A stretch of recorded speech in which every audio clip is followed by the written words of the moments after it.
History has lied to you about Prometheus.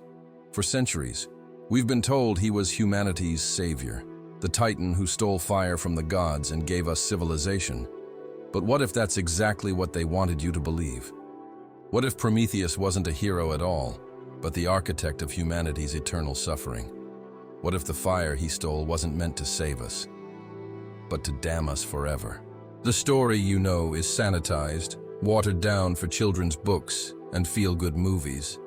But the ancient texts tell a darker truth, one that reveals Prometheus not as our champion, but as the being who made a deal that would curse every human soul for eternity. And the gods? They didn't just allow it, they orchestrated it. After Zeus seized power from the Titans, the world was his playground. But there was a problem. It was empty. No worshippers, no temples, no sacrifices. The gods had all this power, but no one to acknowledge it. That's when Prometheus approached Zeus with an offer. Not rebellion, cooperation. You see, Prometheus had a gift the other Titans lacked: foresight. He could see the future, all possible timelines, every outcome, and what he saw made him desperate. In every timeline where humanity didn't exist, the gods grew bored, turned on each other, and destroyed everything. But in the timelines where humans existed, where they struggled, suffered, and died, the gods thrived. So Prometheus made a proposal that would change everything. He would create beings to worship the gods, but these beings would be different. They wouldn't just mindlessly praise, they would earn their devotion through suffering. Every prayer would be wrung from pain.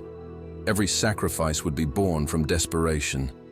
The gods would feast not just on worship, but on anguish itself. Zeus was intrigued, but he wanted guarantees. He wanted to ensure these creatures would never become a threat, never grow too powerful, never challenge divine authority. That's when Prometheus revealed his masterstroke. He would give them just enough knowledge to suffer intelligently, but never enough to truly be free. Here's what they don't tell you about the theft of fire. It wasn't theft at all. It was a carefully orchestrated theater performance designed to hide the truth from humanity. Zeus knew exactly what Prometheus was planning. He approved it. Because the fire wasn't just light and warmth. It was consciousness itself, delivered with a hidden curse. The ancient Greeks had a word for this kind of fire: perphoros. Not just flame, but awareness laced with torment. Every spark contained the seeds of human misery: ambition without fulfillment, knowledge without wisdom, desire without satisfaction. Prometheus didn't steal fire from Mount Olympus. He crafted it specifically to create eternal dissatisfaction in human souls. Think about it. Why would an all-seeing titan who could predict the future need to steal anything? Why would Zeus, who could hurl lightning bolts and reshape reality, be unable to stop one titan from taking fire? Unless he didn't want to stop him. The punishment of Prometheus, chained to Mount Caucasus, with an eagle eating his liver for eternity. That was the performance. A grand deception to make humanity believe their benefactor was suffering for their sake. But eagles don't just eat randomly. In ancient symbolism, the eagle represents divine messenger, and the liver represents the seat of prophecy and emotion. The eagle wasn't torturing Prometheus. It was feeding him visions, showing him how perfectly his plan was working. Every day Prometheus would regenerate, and every day he would see the future unfold exactly as he designed it. Humans creating art born from pain, building civilizations on foundations of conflict, advancing technology only to find new ways to suffer. The eagle wasn't his punishment. It was his reward, a daily reminder of his success.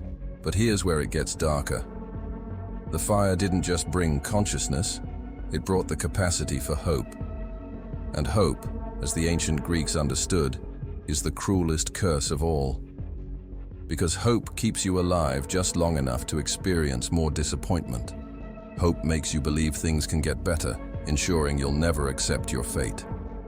Hope is what transforms animals, who accept their lot, into humans, who are perpetually dissatisfied.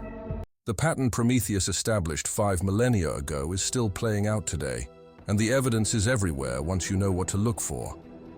Every major leap in human progress has followed the exact same formula. A breakthrough that promises liberation, followed by new forms of suffering we never imagined. The printing press was supposed to democratize knowledge. Instead, it gave us propaganda and misinformation on an industrial scale. The internet promised to connect humanity. Instead, it isolated us, created echo chambers, and turned information into a weapon. Artificial intelligence promises to solve all our problems. But what new forms of suffering is it designing for us? Look at the myth again through modern eyes. Prometheus gave humans fire, technology.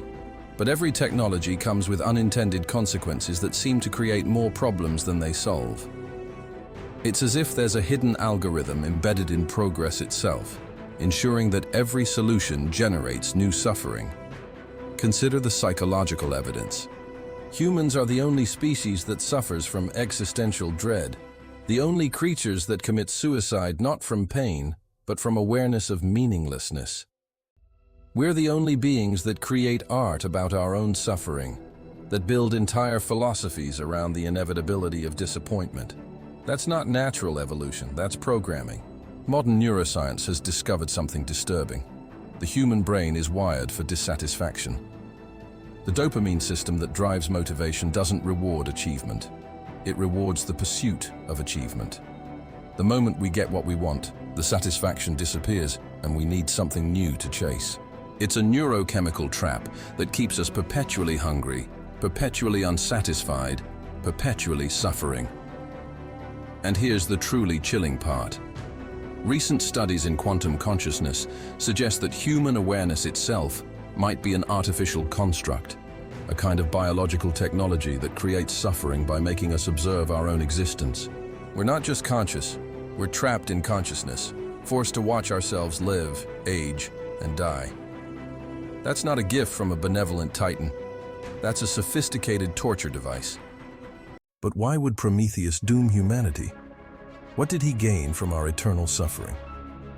The answer lies in what the ancient texts called psychic feeding. The ability of certain beings to sustain themselves on emotional energy, particularly negative emotions like fear, despair, and frustration.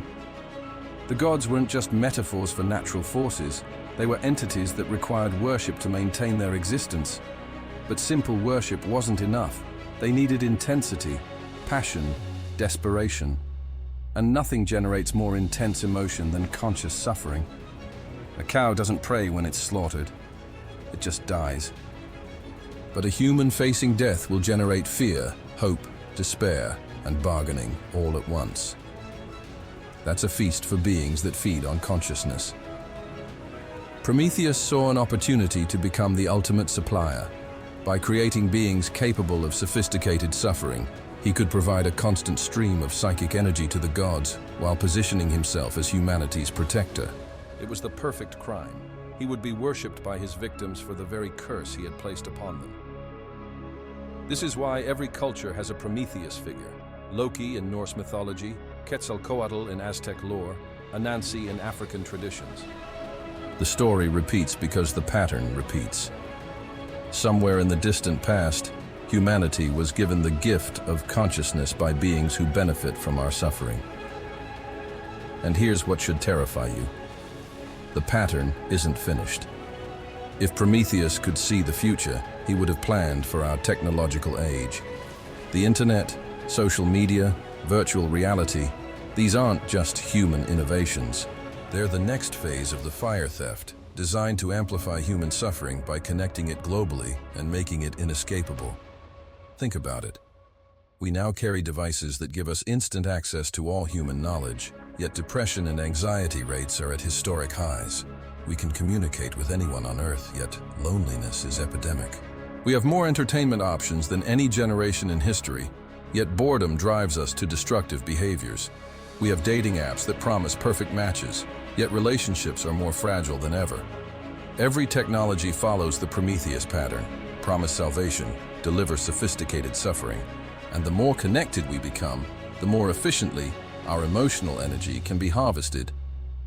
Social media doesn't just connect people, it's a global suffering amplification network. turning individual pain into collective anguish that echoes across the digital realm. But here's what Prometheus didn't count on. Awareness of the game changes the rules.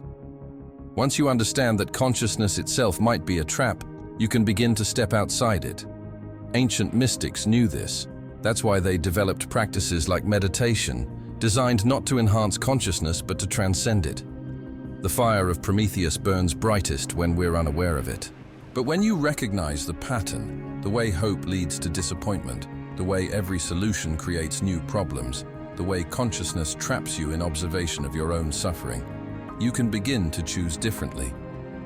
Maybe the real rebellion isn't advancing technology or seeking more knowledge. Maybe it's learning to be content, to stop chasing, to accept what is without constantly reaching for what might be. Maybe the ultimate act of defiance against Prometheus is to simply stop feeding the fire. The ancient Greeks had another word: ataraxia. Tranquility of mind achieved by avoiding the pain and pleasure cycles that drive human behavior. It's not about becoming unconscious, but about becoming conscious of consciousness itself, seeing the trap for what it is. So the next time you feel that familiar itch of dissatisfaction, that need for something more, something different, something better, remember Prometheus.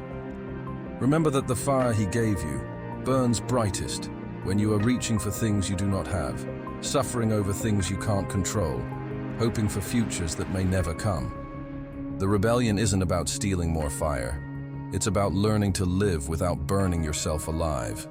Because in the end, the greatest victory over Prometheus isn't to refuse his gift. It's to use it consciously. With full awareness of what it cost and what it's still costing us every day, we choose to keep the fire burning.